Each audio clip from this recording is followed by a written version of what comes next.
मेरे सभी भक्तों, अब मैं तुम्हें बुद्धि का बल के बारे में अच्छे से समझाता हूँ। अच्छे से सुनो और समझो।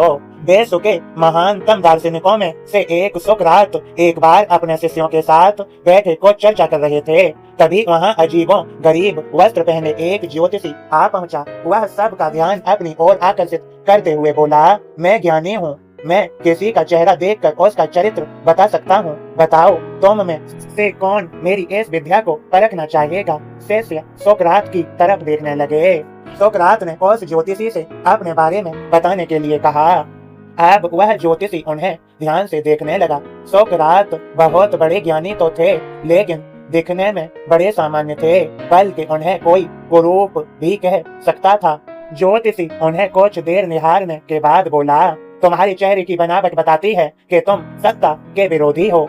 तुम्हारे अंदर द्रोह करने की भावना प्रबल है। तुम्हारी आंखों के बीच पड़ी सुकड़न तुम्हारी अत्यंत क्रोधी होने का प्रमाण देती है। ज्योतिषी ने अभी इतना ही कहा था कि वहां बैठे शिष्य अपने गुरु के बारे में ये बातें सुनकर गुस्से में आ गए और उस ज्योतिषी को तुरंत वहां से जाने के लिए कहा।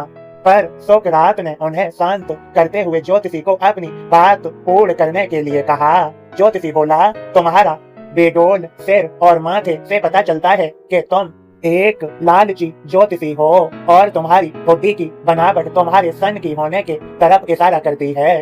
इतना सुनकर शिष्य और भी क्रोधित हो गई, पर इसके उलट सोकरात प्रसन्न हो गई और ज्योतिषी को इनाम देकर विदा किया। शिष्य सोकरात के इस व्यवहार से आश्चर्य में पड़ गए और उनसे पूछा, गुरुजी, आपने उस ज्योतिषी को इनाम क्यों दिया, जबकि उसने जो कुछ भी कहा वो सब गलत है?